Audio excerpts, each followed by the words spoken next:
Eu convido a você a abrir a tua Bíblia no Evangelho segundo Mateus, capítulo 5. Evangelho de Mateus, capítulo 5, do versículo 13. Nós vamos ler até o versículo de número 16.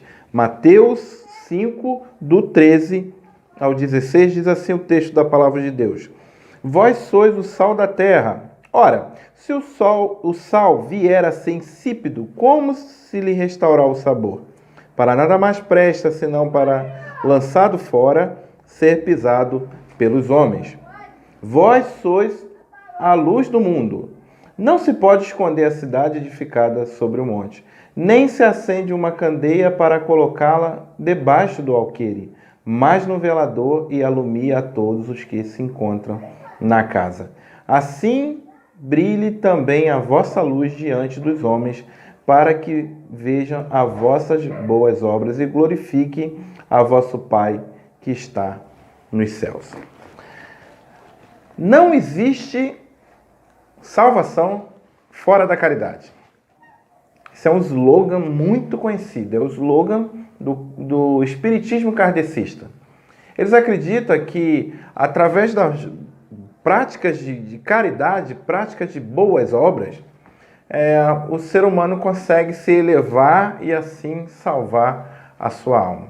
O catolicismo romano também dá uma importância grandiosa à prática das boas obras. Eles falam que a salvação é alcançada sim através da fé e das obras. Mas o que é boas obras? Eu trago para os irmãos aqui uma definição dos nossos símbolos de fé. O capítulo 16 da Confissão de Fé de Westminster diz assim: boas obras são somente aquelas que Deus ordena em sua santa palavra, não as que sem autoridade delas são aconselhadas pelos homens, movidas por um zelo cego ou sob qualquer outro pretexto ou de boa intenção. O ser humano, ele faz coisas boas, mas boas obras é outra coisa. Quando nós falamos sobre boas obras, nós falamos a respeito da motivação do coração. Nós falamos a respeito do que a Bíblia fala que é boas obras. É sobre esse assunto que eu quero tratar com os irmãos nesse momento. Você tem pensado nesse assunto boas obras? Você tem pensado que você pode, guiado pelo Espírito Santo, movido e guiado pelo próprio Deus, entendendo o que a Bíblia trata como boas novas, você pode ser vaso de bênção na vida de outras pessoas? Meus irmãos, o texto que nós acabamos de ler aqui chama os cristãos de sal da terra e luz do mundo. O que significa isso? O texto vai tratar de situações em que o sal deixa de ser sal e a luz deixa de ser luz. E a pergunta que eu te faço nesse momento é a seguinte: nós corremos o risco de deixarmos de ser sal e deixarmos de ser luz? É sobre isso que nós vamos meditar nesse momento, e eu convido a você a estar com a sua Bíblia aberta e acompanhar essa mensagem até o final. Sei que o Senhor irá edificar o seu coração. O primeiro ponto que eu quero te chamar a atenção nesse texto é sobre como ser vaso de bênção neste mundo, conforme o texto está falando. E o texto está chamando os cristãos de sal da terra. Olha que diz o versículo de número 13. Vós sois o sal da terra, ora, se o sal vier a ser insípido, como lhe restaurar o sabor? Então, a primeira lição que nós temos nesse texto é: o cristão pode ser um vaso de bênção como um sal preservando. Vou repetir. Um cristão pode ser um vaso de bênção como sal preservando. O texto chama os crentes de sal da terra. E o sal, ele age secretamente. Nós sabemos que o sal, ele combate a deteriorização da carne, ele impede da carne se apodrecer, e, embora não possamos ver o sal realizando essa tarefa. Contudo, nós temos certeza que o sal está ali e que ele está influenciando as propriedades da carne, impedindo que a carne venha a apodrecer. Nós sabemos e conhecemos os irmãos que são de regiões diferentes do país, conhecem a carne de sol, conhecem a carne seca, em que se usa o sal para poder tratar a carne a fim de que ela possa ser conservada por mais tempo. Então o sal precisa ter essa propriedade de conservar o alimento. Outra propriedade também do sal é o tempero. O sal, além de dar, usando-se, né, equilibradamente, né, uma quantidade de iodo que a gente precisa para poder ter uma boa saúde, o sal ele dá sabor ao alimento. É muito ruim, né, uma comida sem sal. Quem já ficou internado sabe como é que é no hospital comida sem sal, né? Questões da dieta lá, e tem todo um trabalho dos médicos, a gente entende isso. Mas vamos falar a verdade, né? Comida sem sal não é uma coisa muito boa.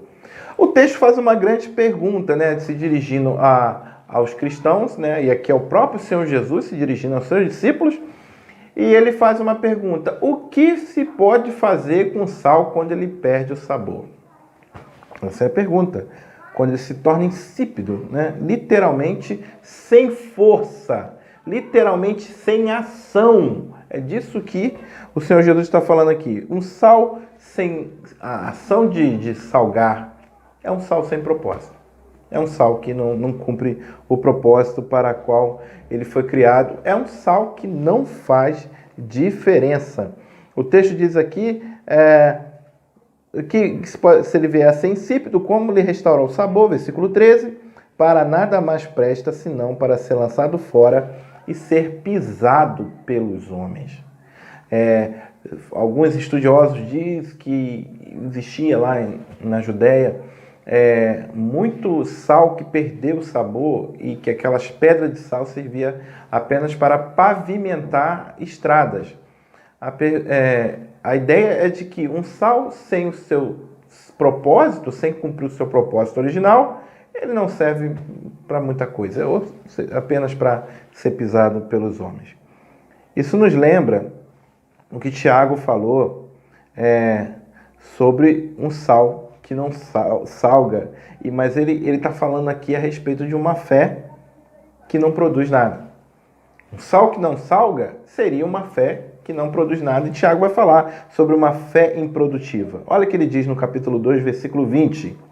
Quereis, pois, ficar certo, ó homem sensato, de que a fé sem obras é inoperante? Ele está no seu desenvolvimento do capítulo, ele está dizendo que uma fé sem obras, ela é improdutiva, que seria, da mesma forma, um sal sem sabor. Pedro, por outro lado, diz: procura viver de maneira exemplar entre os que não creem. Assim, mesmo que eles os acusem de praticar o mal, verão seu comportamento correto e darão glórias a Deus quando ele julgar o mundo. Pedro aqui já está falando de crentes que têm uma fé que salga, uma fé que mostra para as pessoas que eles têm um Deus e que pessoas virão glorificar a Deus por causa da fé desses crentes. Os irmãos, lembra, né? Eu falei para os irmãos que num final de ano eu estava para sair de férias e eu percebi que as carnes que a gente tinha comprado e colocado dentro da geladeira, né, do freezer, elas estavam com um cheiro ruim. E foi muito triste, né? Que a gente, gastamos dinheiro para comprar carne para poder ir consumindo e percebemos que a geladeira tinha pifado e que tinha apodrecido tudo na nossa geladeira. A geladeira, ela faz a função que um sal deveria fazer. Ela, com a temperatura baixa, ela conserva os alimentos. O sal, já com a sua ação química ali. Mas a semelhança entre o que aconteceu com as minhas carnes na geladeira que pifou e um lugar que não tem a ação do sal é que sem a ação do sal, sem a ação da geladeira, sem a ação dos crentes do Senhor Jesus no mundo, só há podridão, só há morte, só há corrupção. Deus nos colocou como igreja nesse mundo para fazer a diferença. Deus nos colocou aqui para trazer vida a esse mundo. Quando se tira a igreja, ou quando a igreja deixa de influenciar, Só morte e corrupção. A minha pergunta a você nesse momento é: qual efeito as suas obras têm provocado na vida das pessoas que convivem ao seu redor? As suas obras têm glorificado a Deus? Nós temos que parar e pensar nisso, meus irmãos, porque a Bíblia chama os crentes no Senhor Jesus de salvo, e nós precisamos entender se nós estamos realmente levando vida para as pessoas e expulsando a corrupção através das nossas práticas, das práticas das boas obras, do procedimento que a Bíblia cobra de nós como os servos de Deus. É sobre isso que nós temos que pensar quando vemos o texto nos chamando de sal da terra. Você precisa praticar boas obras, coisas boas, mirando a glória de Deus. E sabemos que quando nós miramos a glória de Deus, nós beneficiamos pessoas e também nos beneficiamos. Mas o principal das práticas das boas obras não é o nosso bem-estar. O principal para a prática das boas obras é a glória de Deus. Mas como retorno, ele é tão maravilhoso, tão grandioso, que nós recebemos em troca a sua bondade, a satisfação de fazer o bem. Nós estamos em tempos que precisamos praticar boas obras em favor de outros, mais ainda do que em tempos normais. Tem pessoas ao nosso redor sofrendo, tem pessoas ao nosso redor clamando que a igreja seja igreja verdadeiramente. E você pode ser um canal de bênção, você pode ser um vaso de bênção na vida de pessoas, sendo sal da terra, conforme a palavra de Deus tem nos ensinado. Uma segunda lição a respeito de como ser vaso de bênção neste mundo, como luz iluminando. Vou repetir, como ser vaso de bênção nesse mundo, podemos ser vaso de bênção neste mundo, como luz iluminando. Olha o que diz o versículo de número 14. Vós sois a luz do mundo. Vós sois a luz do mundo. Não se pode esconder uma cidade edificada sobre um monte. Nem se acender uma candeia para colocá-la debaixo do alqueire, mas no velador, e alumiar a todos que se encontram na casa. Assim brilhe também a vossa luz diante dos homens, para que vejam as vossas obras e glorifiquem o vosso Pai que está nos céus. Nos tempos bíblicos, meus irmãos, toda casa tinha uma lâmpada ardendo toda noite. E a gente também sabe de cidades que é edificada sobre o monte, inclusive Jerusalém. É uma cidade que é edificada sobre os montes. Nós vemos lá nos Cânticos de Romagem, que nós meditamos há tempos, que Jerusalém é uma cidade edificada sobre os montes. Como que se esconde uma cidade edificada sobre os montes? Ou qual é o propósito de pegar uma lâmpada, uma lamparina e colocar debaixo da cama? Meus irmãos, as boas obras devem testemunhar o fato de que neste mundo, por mais sombrio que possa ser, ainda é habitado por um rei. Porque se nós vivemos como súditos do rei da glória, como verdadeiro cidadão do reino dos céus, e essa é a tônica desse Sermão do Monte, onde o texto que nós estamos trazendo essa mensagem está ali colocado no Sermão do Monte, que compreende entre o capítulo 5 até o capítulo 7 do Evangelho de Mateus. A tônica ali é mostrar quem são os cidadãos do reino dos céus. Então, se existe cidadão do reino dos céus, existe um rei. Se esses cidadãos estão vivendo para a glória desse rei, isso quer dizer que esse rei está reinando. Você quer mostrar que Deus ainda reina nesse mundo, por mais tristeza que ele tem, por mais luta que está se atravessando, por mais crise que esse mundo está vivendo no momento. Você quer mostrar que existe ainda Deus? Viva para a glória do nome dele. É isso que o texto está dizendo aqui. As boas obras testemunham o fato de que existe um rei reinando sobre toda a terra. Vendo as obras do povo cristão, os homens compreenderão a sua origem e louvarão o vosso Pai que está nos céus. É isso que está escrito aqui no versículo de número 16. Assim brilhe também a vossa luz diante dos homens, para que veja vossas boas obras e glorifique o vosso Pai que está nos céus. Paulo disse as seguintes palavras aos Efésios, eu vou ler para os irmãos. Pois somos feitura dele, criados em Cristo Jesus para boas obras, as quais Deus de antemão preparou para que andássemos nela. Isso está em Efésios, capítulo 2, versículo 10. Sabe, meus irmãos, a lâmpada que fala nesse texto aqui é uma espécie de lamparina, um lampião. E lá nos tempos bíblicos era algo feito de barro, que se botava um pouquinho de azeite e se botava num alpendre, que era uma espécie de prateleira alta que ficava iluminando a casa. Pensa comigo, num tempo que não tinha energia elétrica, qual a diferença que essa pequena lâmpada faz no ambiente? Sabe? Hoje, aqui, para a gente poder gravar um vídeo como esse, nós temos que usar iluminação, que senão vocês não conseguiriam me ver. Eu virei o escuro só eu falando aqui. Luz faz diferença na vida de pessoas. Por mais pequena que ela seja. Pensa comigo isso. A tua luz, como um crente no Senhor Jesus, faz diferença na vida de pessoas, por mais pequena que ela seja. E quanto maior a escuridão, maior diferença vai fazer a luz, por menor que ela seja. Então, quando você olha esse mundo escuro, esse mundo em densas trevas, você deve parar e pensar, olha, Deus me fez luz do mundo por ser súdito do seu reino. Então eu devo brilhar para iluminar a vida de outras pessoas. Para a glória de Deus acima de todas as coisas e para iluminar a vida daqueles que estão em trevas. A minha pergunta a você é a seguinte: por acaso você tem vergonha de iluminar pessoas? Mas como é isso, irmão João? O que é iluminar pessoas? É viver genuinamente como um cidadão do reino dos céus vive.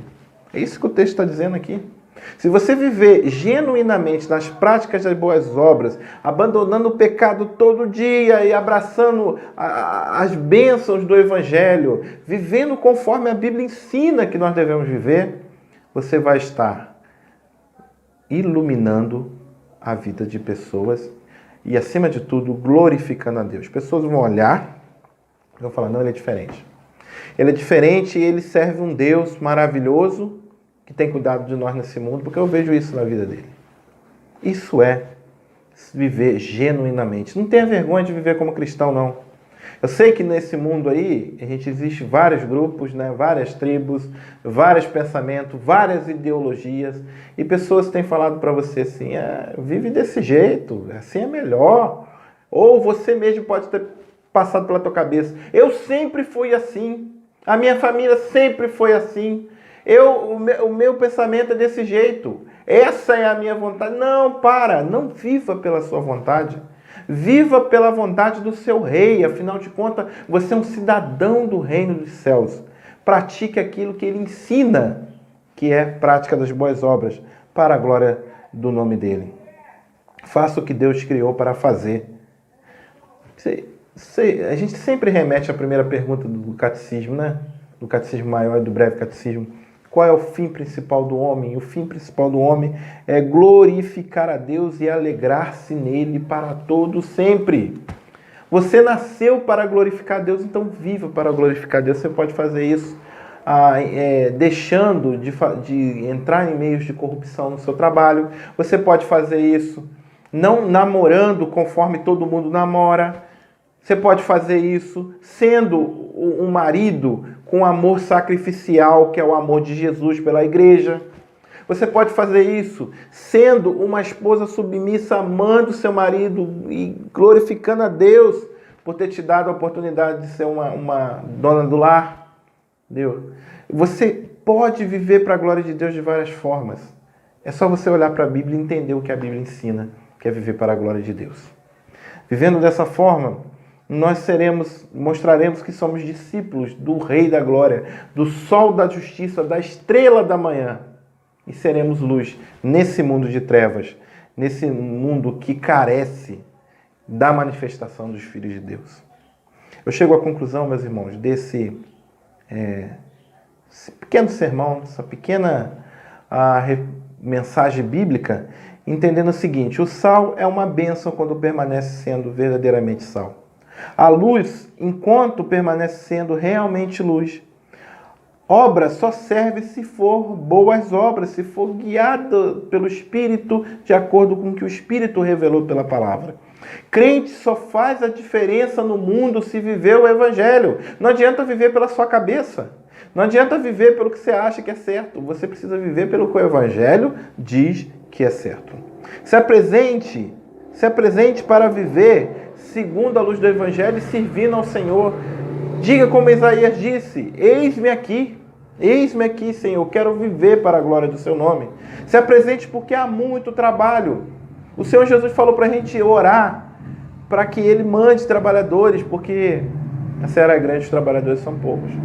Se apresente para você viver como um cristão genuíno para a glória de Deus e para ser vaso de bênção nesse mundo. Se a graça de Cristo não redimir as nossas obras só vão ser obras. Existem obras boas, mas nem todas são boas obras. Sabe? As únicas boas obras mesmo autorizadas e redimidas pelo Senhor são aquelas que cumprem a vontade do nosso Deus. Que você possa entender hoje, nesse momento nosso devocional, que você pode ser um vaso de bênção nesse mundo, refletindo a glória de Deus e ajudando pessoas. Mas para isso você precisa viver para a glória do Senhor, para que a motivação do estender a sua mão não seja apenas para fazer bem do outro ou para fazer bem para você próprio, mas para a honra e glória do nosso Senhor. Que o Senhor Deus te abençoe. Amém.